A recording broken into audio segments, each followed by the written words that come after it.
親愛的朋友們，歡迎來到微光夜讀。67歲的我，拿着一份只有小學學歷的簡歷，走進了這家年營業額50億的華夏物業應聘保安。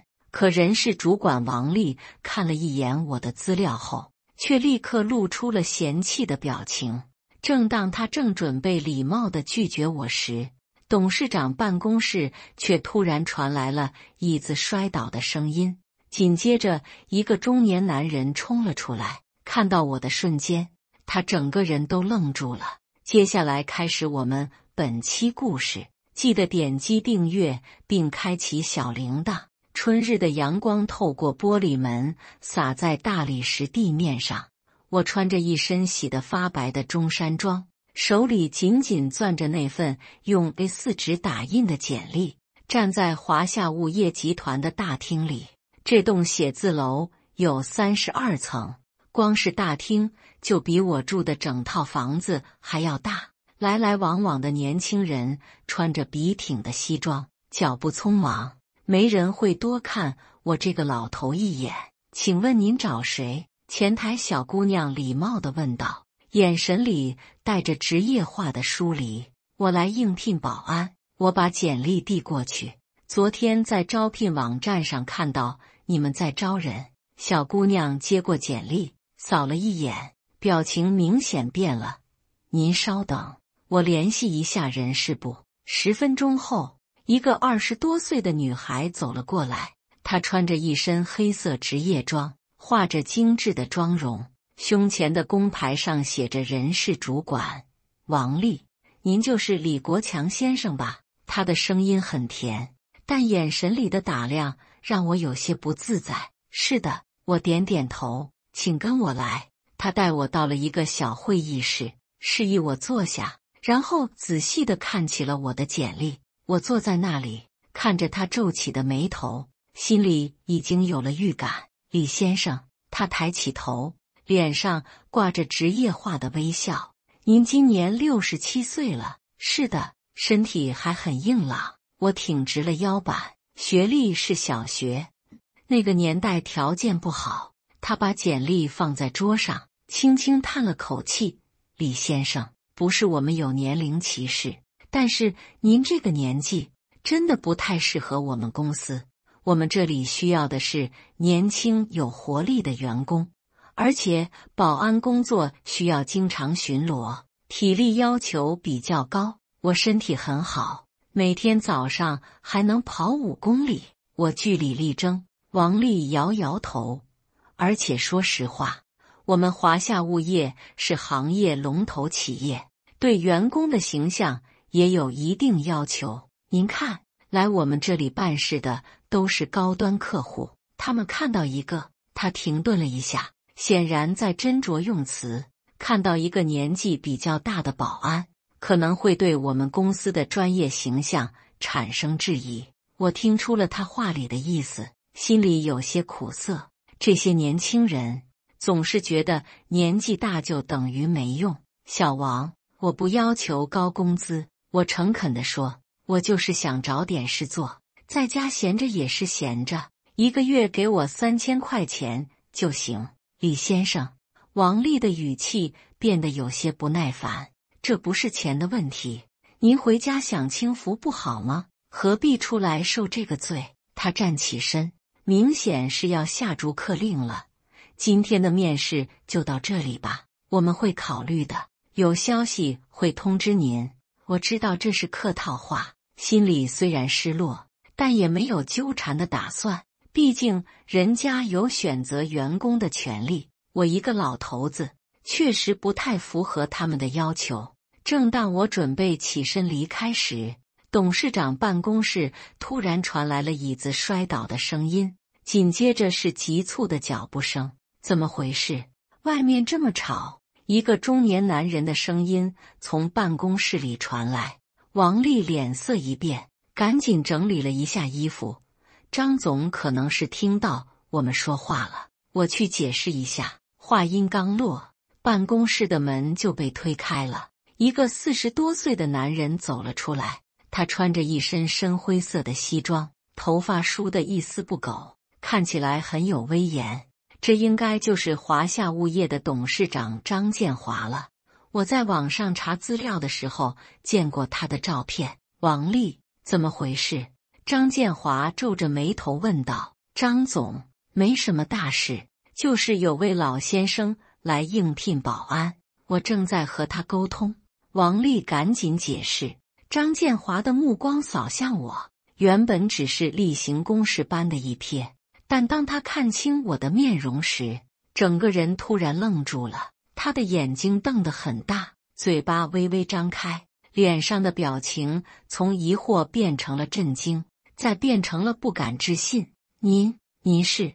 他的聲音開始顫抖，一步一步地朝我走來，眼睛一眨不眨地盯着我的臉。我也有些疑惑，這個人看起來有些眼熟，但一時想不起在哪裡見過。張總，王麗察覺到了異常。您認識李先生嗎？張建華沒有回答他，而是走到我面前，仔細地端詳着我的面容。他的手在微微顫抖，眼中閃爍着複雜的光芒。您真的是？他的聲音越來越小，像是在自言自語。我看着他激動的樣子，努力回想着這張臉，40多歲，方臉，濃眉大眼，鼻梁上有一道很淺的疤痕。等等，那道疤痕，一個模糊的記憶突然浮現在我腦海裡。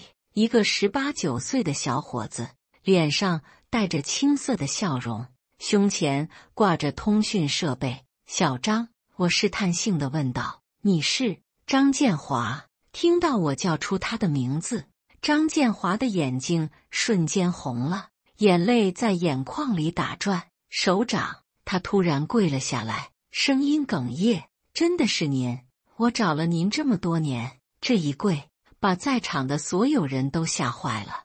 王麗目瞪口呆地看着眼前的一切，完全不明白發生了什麼。首長，他喃喃自語：“什麼首長？小張，快起來，快起來！”我趕緊去扶張建華。都這麼多年了，還跪什麼跪？但張建華死死地跪在地上，眼淚已經流了下來。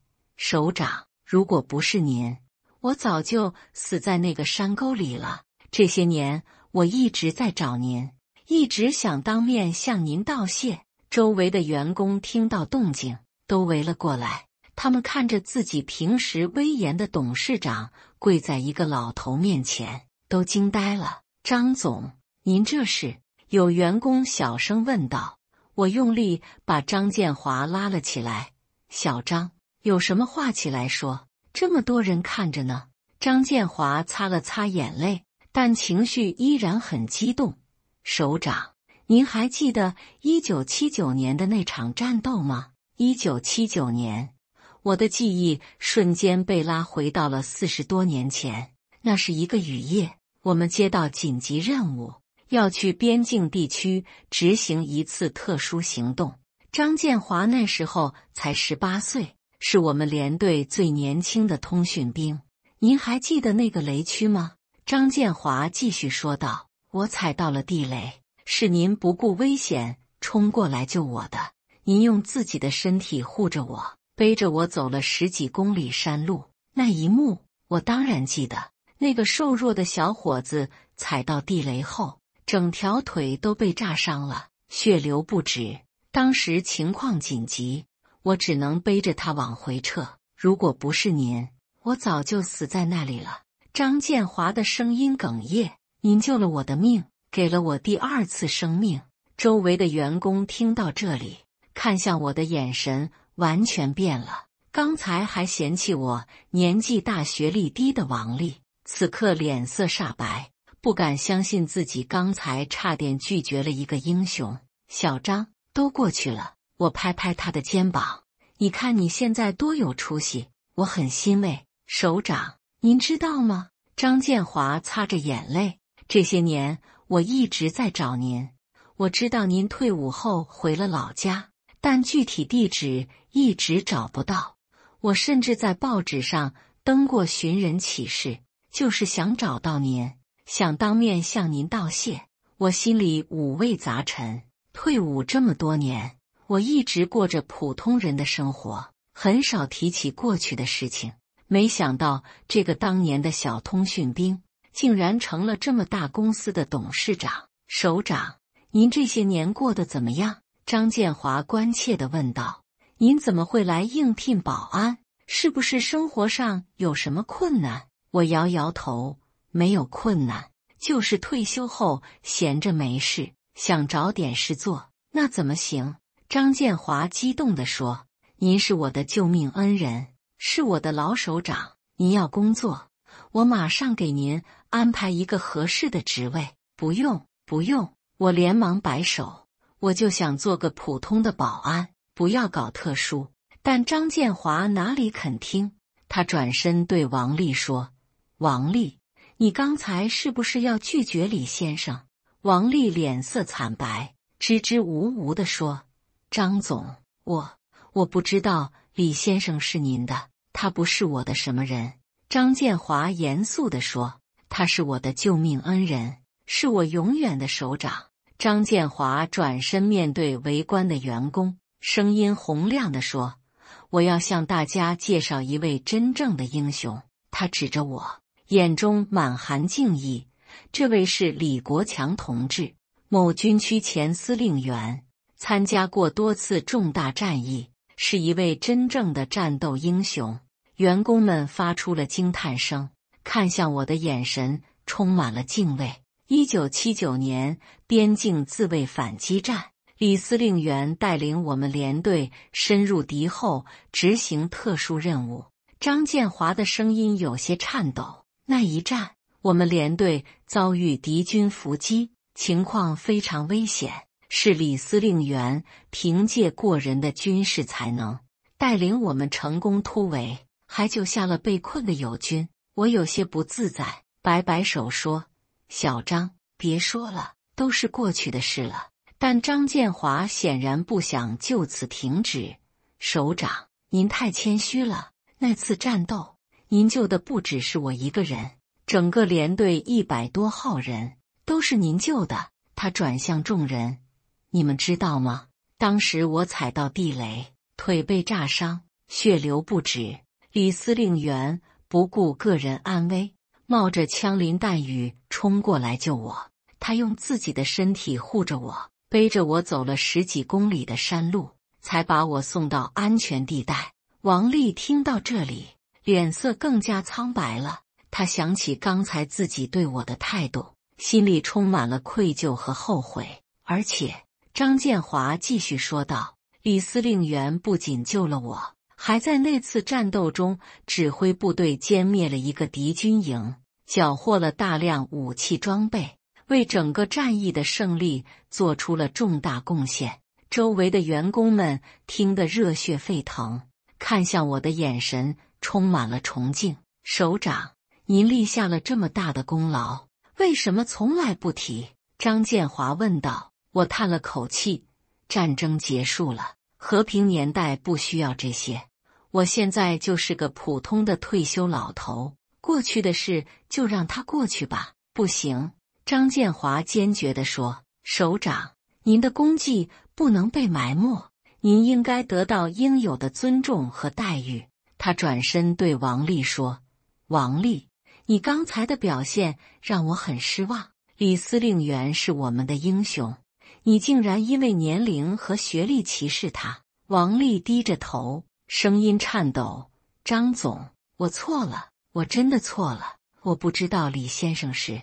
你不知道。張建華打斷他，就算你不知道他的身份，難道就可以因為年齡和學歷歧視別人嗎？我看王麗快要哭了，趕緊說，小張，算了，他也是按規定辦事。首長，您太寬容了。張建華說，但這件事不能就這麼算了。他看着我，認真地說，首長，我想請您擔任我們公司的高級顧問，負責指導公司的管理工作。薪水的話，年薪100萬，您看怎麼樣？我連忙擺手，不行，不行，我就想做個普通的保安。那怎麼行？張建華急了，您是我的救命恩人，我怎麼能讓您去做保安？小張，我認真的說，如果你真的想報答我，就讓我做個普通的保安吧，我不需要特殊待遇，只想找點事做。張建華看着我堅決的表情，知道我的性格，最終點了點頭。好吧，既然您堅持，那就按您的意思辦，但是薪水不能少，保安的工資是5000，您的工資就是1萬。我還想說什麼，張建華已經轉身離開了。走到辦公室門口時，他突然停下腳步，回頭看着我，首長，有件事我必須告訴您，關於您當年失蹤的那個戰友。聽到張建華提到失蹤的戰友，我的心突然緊了一下。什麼戰友？我問道，但心裡已經有了預感。張建華走回來，壓低聲音說，王大山，您還記得嗎？王大山這個名字如同一道閃電，瞬間擊中了我的心臟。那是我最好的戰友，我們一起入伍，一起訓練，一起上戰场。在1979年的那次戰鬥中，他為了掩護大部隊撤退，主動留下來阻擊敵人，最後失蹤了。我們找了他很久，但始終沒有找到。後來上級認定他已經犧牲，還給他追記了1等功。大山，他怎麼了？我的聲音有些顫抖。首長，他還活着。張建華激動地說，而且就在這個城市。我整個人都愣住了，仿佛被雷擊中一般。王大山還活着？這怎麼可能？你確定嗎？我抓住張建華的胳膊。你確定是王大山？確定。張建華用力點頭。3年前，我在一次慈善活動中遇到了他。他現在在市裡的一家養老院工作，一直在尋找當年的老戰友，特別是您。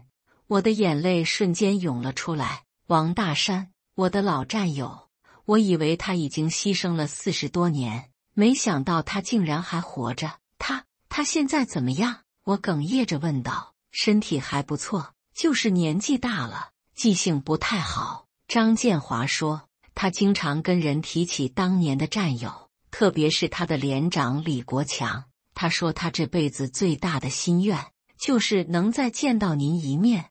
我再也控制不住情緒，眼淚如決堤般湧出。王大山，我的好兄弟，這麼多年你都在找我嗎？首長，您別激動。張建華安慰我，我現在就聯繫他，安排你們見面。好，我連連點頭。我要見他，我要馬上見他。張建華立刻拿出手機，撥通了一個號碼。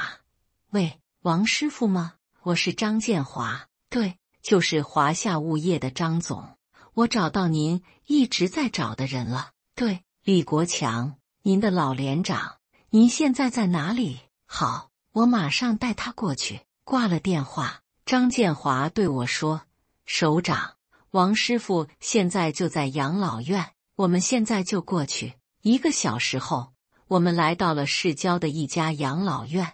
這是一家規模不大的私人養老院，環境還算不錯。張建華帶着我走進院子，遠遠的就看到一個老人坐在涼亭裡，正在和幾個老人下棋。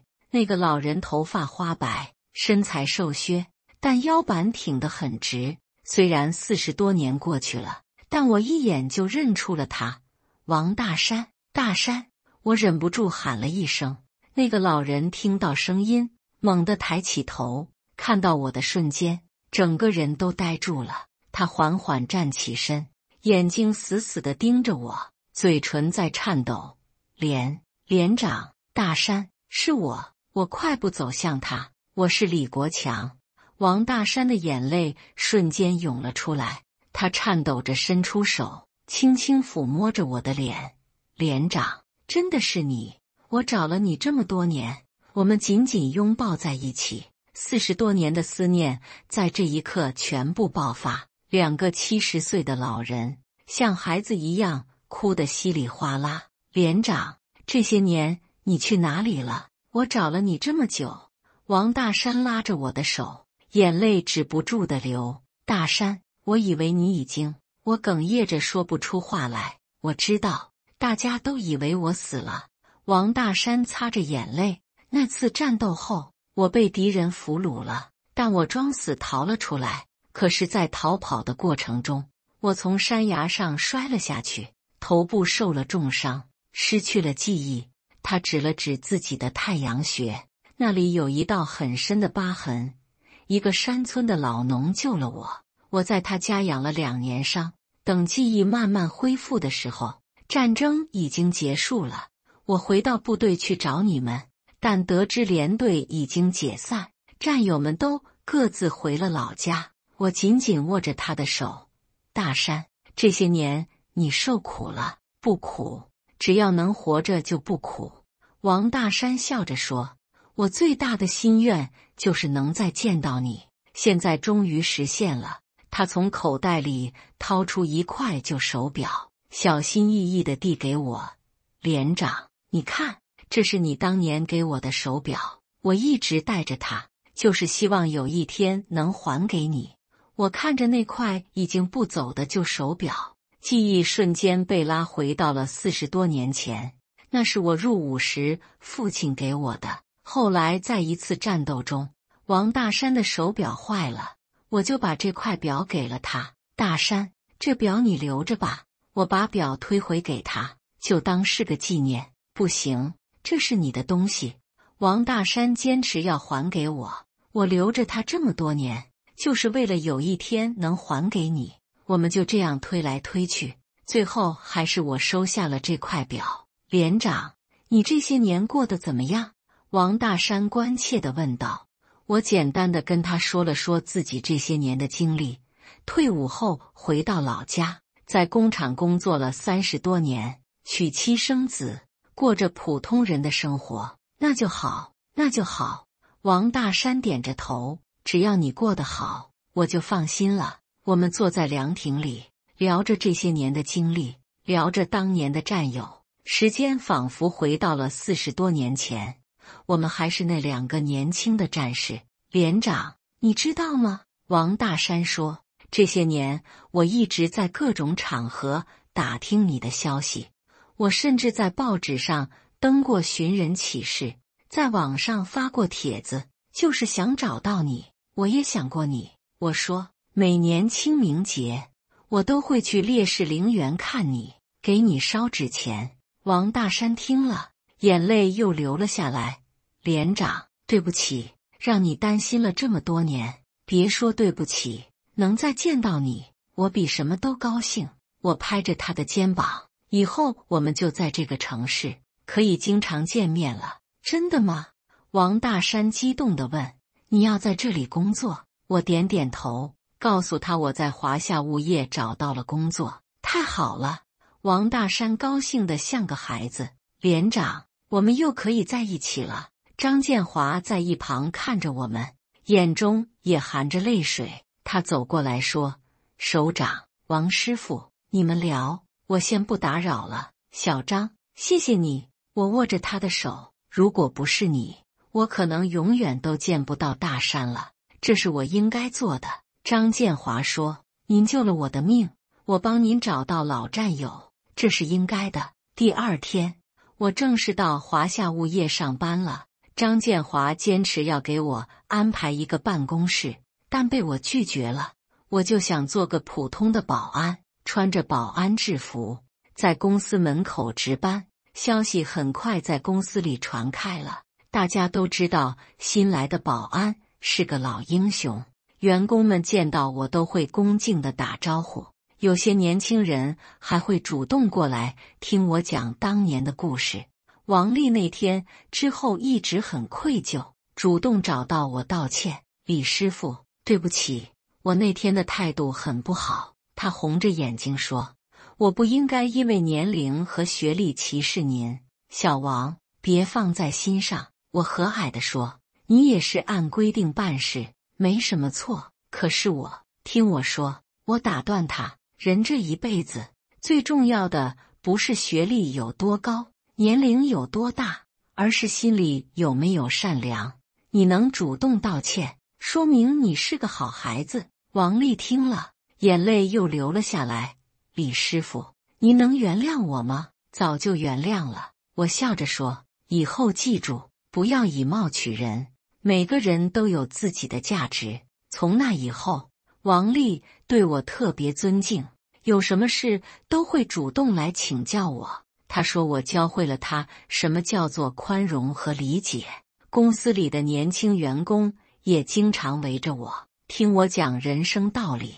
我告訴他們，做人要誠實，做事要認真，對待同事要友善，對待客戶要熱情。李師傅，您當過司令員，為什麼願意做保安呢？有個小伙子問我，職位高低不重要。我說，重要的是能為社會做點貢獻，保安也是很重要的工作，保護大家的安全，維護社會的秩序。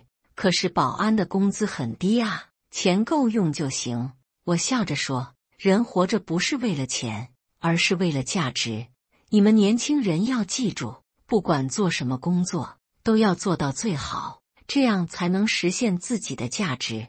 張建華看到我對員工們的影響，決定讓我給全公司做一次培訓。首長，您給大家講講軍隊的管理經驗吧。他說，我覺得我們公司需要一些軍事化的管理理念。我想了想，同意了。那天下午，公司的會議室裡坐滿了員工，我站在台上，看着這些年輕的面孔，想起了當年自己帶過的那些兵。同志們，我開口說道，今天我不是以司令員的身份，而是以一個老保安的身份跟大家聊聊。台下響起了掌聲。什麼是團隊精神？我問道。团队精神就是大家心往一處想，勁往一處使。一個人的力量是有限的，但一個團隊的力量是無限的。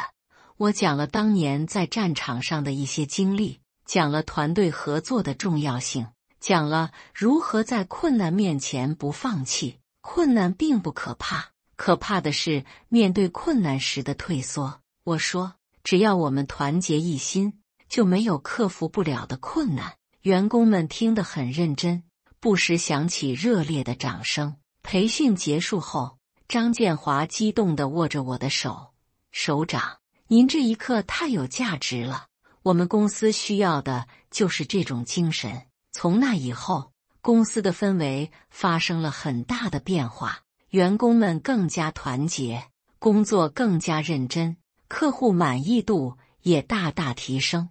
張建華決定設立一個老兵基金，專門幫助退伍軍人就業。首長，這個基金就以您的名字命名吧。他說，不用，我擺擺手，就叫戰友基金吧，幫助所有需要幫助的老兵。3個月後，我已經完全適應了保安的工作。每天早上7點，我準時到崗，穿着整齊的保安制服，站在公司門口迎接員工和客戶。王大山也經常來看我，我們會一起回憶當年的戰鬥歲月，聊聊現在的生活。連長，你後悔嗎？有一天，王大山問我，放着好好的顧問不當，非要做保安，不後悔。我堅定地說，我覺得現在的生活很充實。為什麼？因為我在做自己喜歡的事情。我指着來來往往的人群，你看，每天有這麼多人從這裡經過，我能為他們提供安全保障，能在他們需要幫助的時候伸出援手，這不是很有意義嗎？王大山點點頭，連長，你還是那個連長，總是為別人着想。大山，我們這一輩子經歷了戰爭，也經歷了和平，現在能夠安安穩穩的生活，已經很幸福了。我說，我不需要什麼高官厚祿，只要能為社會做點貢獻就足夠了。有一天，一個小女孩在公司門口走丟了，哭得很傷心。我趕緊過去安慰她，幫她聯繫家長。等她媽媽來接她的時候，小女孩緊緊抱着我說，爺爺，謝謝您。那一刻，我覺得比當司令員還要高興。還有一次，一個老大爺在公司門口突然暈倒了，我立刻進行急救，並叫了救護車。後來老大爺的家人專門來感謝我，說我救了他們的父親。這樣的事情還有很多，每一次我都覺得很有成就感。張建華經常對員工們說：“你們看李師傅，他曾經是司令員，現在是保安，但他從來沒有抱怨過，反而把保安工作做得比任何人都好。這就是什麼叫做敬業精神。”在我的影響下，公司的企業文化發生了根本性的改變，員工們更加团結，更加敬業，客戶滿意度也大大提升，公司的業績蒸蒸日上。張建華把很大一部分功勞歸功於我。首長，是您改變了我們公司。他說，不是我改变了公司，是大家改变了自己。我說，我只是做了我應該做的事情。1年後的一個黃昏，我像往常一樣站在公司門口值班，夕陽西下，把整個城市染成了金黃色。王大山走過來，和我一起看着遠山。連長，你說我們這一輩子值得嗎？他問。當然值得。我說，我們保衛了國家，現在又在為社會做貢獻。雖然我們現在老了，但我們的精神永遠不會老。是啊，王大山感慨地說，我們這一代人經歷了太多，但我們從來沒有後悔過。我看着來來往往的年輕人，心裡充滿了欣慰。他們是祖國的未來，是希望所在。而我們這些老兵，就像夕陽一樣，雖然已經西下，但依然在發着光和熱。大山，我說，我們的使命還沒有結束，只要我們還能動，就要繼續為這個社會做貢獻。連長，我明白。王大山點點頭。我們要把我們的精神傳承下去，讓更多的年輕人明白什麼叫做責任和擔當。夜幕降臨，華燈初上，我換下保安制服，準備下班回家。走到公司門口，我回頭看了看這棟大樓。明天，我還會準時來到這裡，繼續我的保安工作。這樣的生活，平凡而充實，簡單而有意義。我想起了當年在戰場上的誓言，為人民服務。現在，我依然在履行着這個誓言，只是方式不同了。從司令員到保安，職位變了，但初心沒有變。這樣的人生，我無怨無悔。感謝大家的觀看。本期故事精彩嗎？歡迎大家在下方評論區吐槽。如果你喜歡這類故事，記得點擊訂閱微光夜讀，並分享給更多的人，這會對我幫助很大。再次感謝大家的觀看。